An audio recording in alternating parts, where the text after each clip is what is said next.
Dear student, today only introduction for accounting and your syllabus. Need for accounting. At the end of each year, all the businessmen want to know how much they have gained or lost during the year. जो भी business है, हर business में का motive होता है profit earn करना, और उस बिजनेस में eight the end of the year her businessman ये जानना चाहेगा कि उसने पूरे ड्यूरिंग द ईयर 1 ईयर जो भी अकाउंटिंग मेंटेन कर रहा है उसमें 1 ईयर प्रॉफिट हुआ या लॉस। बिजनेस में एक्चुअल में प्रॉफिट है या लॉस ये तो बिजनेस के वाइंड अप यानी कि बिजनेस के एंड में क्लोज करते टाइम हमें पता चलेगा, लेकिन उतने लंबे टाइम तक वेट नहीं कर सकते। इस वजह से जो भी बिजनेस हैं वो 1 ईयर की अकाउंटिंग मेंटेन करते हैं, तो 1 ईयर जो बुक्स ऑफ रिकॉर्ड मेंटेन कर रहे हैं उससे ही फाइंड आउट करते हैं कि ड्यूरिंग द ईयर हमें प्रॉफिट है या loss. Again language, at the end of each year all the businessman want to know how much they have gain और loss during the year. How much capital is invested in the business. Capital means business start करते समय जो भी हम invest करते हैं business में वो एज ए क्या है, capital in the business at the end of the year. तो जो कैपिटल हमने इन्वेस्ट किया है उसकी position eight the end of the year क्या है। फॉर एग्जांपल अगर हमने 5 लाख रुपीस कैपिटल इन्वेस्ट की, eight the end of the year हमारी कैपिटल वैल्यू अगर इंक्रीज़ हो करके बता रही है, इसका मतलब है कि हमने फर्म में प्रॉफिट अर्न किया है। तो ये तो प्रॉफिट एंड लॉस अकाउंट एक होता है जिससे हम फाइंड आउट कर सकते हैं, लेकिन नॉर्मली इसको समझने के लिए कहा गया कि अगर हमारी कैपिटल वैल्यू इंक्रीज़ कर रही है तो ये फर्म के लिए प्रॉफिट है, और अगर हमारी कैपिटल वैल्यू पहले से डिक्रीज़ कर रही है, जितना हमने इन्वेस्ट किया था उससे कैपिटल वैल्यू अगर डिक्रीज़ कर रही है तो हम कह सकते हैं कि हमारे फर्म में लॉस है। How much amount they are liable to pay and how much they owed it, यानी कि फर्म के ऊपर या बिजनेस के ऊपर कितनी लाइबिलिटी है जिसे पे करना है और किस पर्सन से कितना अमाउंट रिसीव्ड करना है। How much is owed to them and by whom etcetera. In order to attain such information, it is essential to keep a complete and systematic record of each and every business transaction entered into during the year. तो ये सब चीज़ें find out करने के लिए जो सबसे ज़रूरी चीज़ है, एक सिस्टमैटिक तरीके से बुक्स ऑफ रिकॉर्ड को मेंटेन करना है। ये बुक्स ऑफ रिकॉर्ड मेंटेन क्या है, बिजनेस कर रहे हैं, जो भी हम कैपिटल इन्वेस्ट कर रहे हैं बिजनेस में। बिजनेस करने का मतलब है एक तरह से ट्रेडिंग एक्टिविटीज़ जिसमें हम गुड्स को परचेस करते हैं और सेल करते हैं। तो ये जो भी ट्रांजैक्शन है यानी कि गुड्स को परचेस करना, सेल करना, ये सारे ट्रांजैक्शन को प्रॉपर तरीके से एक सिस्टमैटिक ऑर्डर में रिकॉर्ड करना एवरी बिजनेस में ड्यूरिंग द ईयर, जिससे हम ये सारी इन्फॉर्मेशन कि फर्म में प्रॉफिट है या लॉस, किस पर्सन से कितना अमाउंट रिसीव करना है, किस पर्सन को कितना अमाउंट पे करना है, फर्म क्या लाइबल है, कितना अमाउंट अदर पार्टी से रिसीव्ड करना है, ये सारी इन्फॉर्मेशन हमें सिस्टमैटिक बुक्स ऑफ रिकॉर्ड के थ्रू ही मिल सकती है। Now by keeping A complete and systematic record of every business dealing the businessman can know how much is the amount of purchase, how much is amount of sell। तो systematic record maintain करने से businessman ये सब जान सकता है कितने amount का ड्यूरिंग द ईयर हमने परचेस किया या कितना परचेस किया और कितने का सेल कर रहे हैं, what are his total expenses and what is the amount of profit earned और loss incurred during the year.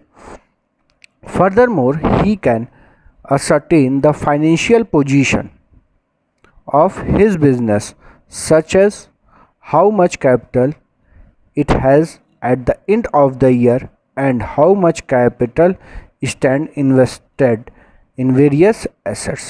तो जो भी कैपिटल है उसकी पोजीशन क्या है eight the end of the year और जो भी कैपिटल है वो हमारा बिजनेस के फिक्स्ड एसेट्स में इन्वॉल्व हो सकता है, यानी कि एसेट्स में इन्वॉल्व होता है। जैसे अगर हमने बिज़नेस स्टार्ट किया, 5 लाख रुपीज़ कैपिटल इंट्रोड्यूस कर रहे हैं, तो उससे बिज़नेस एसेट्स परचेस कर सकता है, मशीनरी, प्लांट, लैंड, बिल्डिंग, ये सारी चीज़ें एसेट्स है।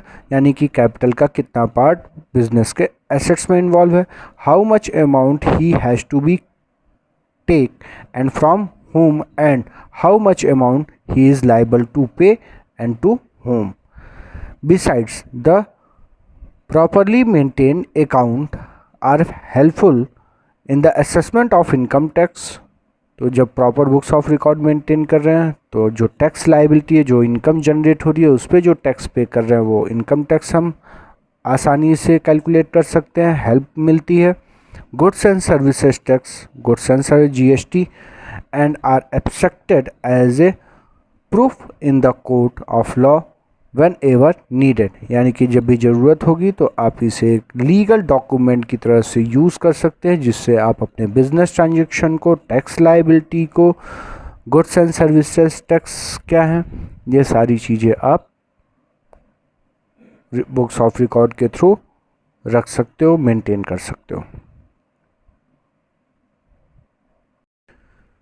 डियर स्टूडेंट, ये था नीड ऑफ अकाउंटिंग,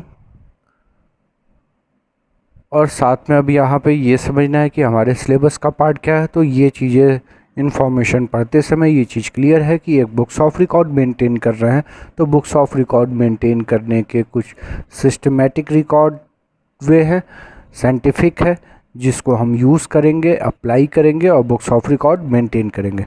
तो जो भी बुक्स ऑफ रिकॉर्ड मेंटेन कर रहे हैं उसमें सबसे पहले रिकॉर्ड कर रहे हैं हम एज ए जर्नल, जर्नल के बाद लेज़र, लेज़र के बाद ट्रायल बैलेंस।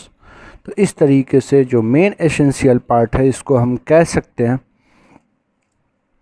कि जो टोटल सिलेबस का पार्ट है,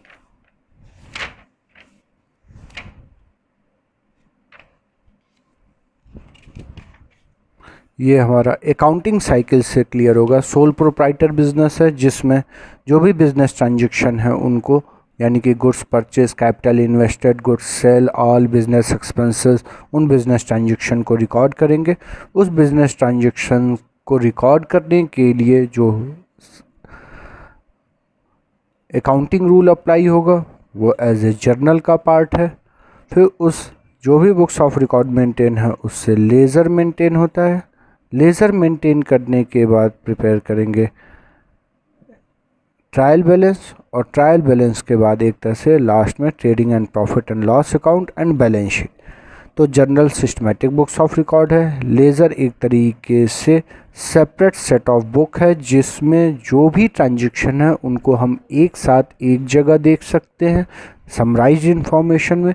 ट्रायल बैलेंस एक तरह का जो भी हमारे पास इंफॉर्मेशन है उनका बैलेंसिंग फिगर, यानी कि eight the end of the year या पर्टिकुलर डेट पे हमारे पास बिजनेस में क्या एसेट्स हैं, क्या लाइबिलिटीज़ हैं, कितना कैश बिजनेस में अवेलेबल है, कितने का स्टॉक अवेलेबल है, किस पर्सन को कितना पे करना है, किस पर्सन से कितना रिसीव करना है, ये सारी इंफॉर्मेशन हमें बैलेंसिंग अमाउंट ट्रायल बैलेंस से फाइंड आउट कर लेते हैं।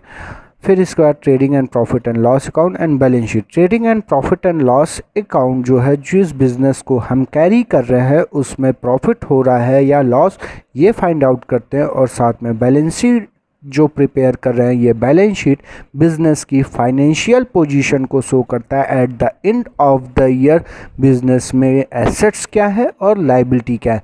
डिफरेंट हेड ऑफ एसेट्स होते हैं जिनकी वैल्यू दिखती है बैलेंस शीट में, और साथ में लाइबिलिटीज़ जो है वो, यानी कि बैलेंस शीट बिजनेस की फाइनेंशियल पोजीशन जो कि एसेट्स और लाइबिलिटीज़ को प्रेजेंट करता है।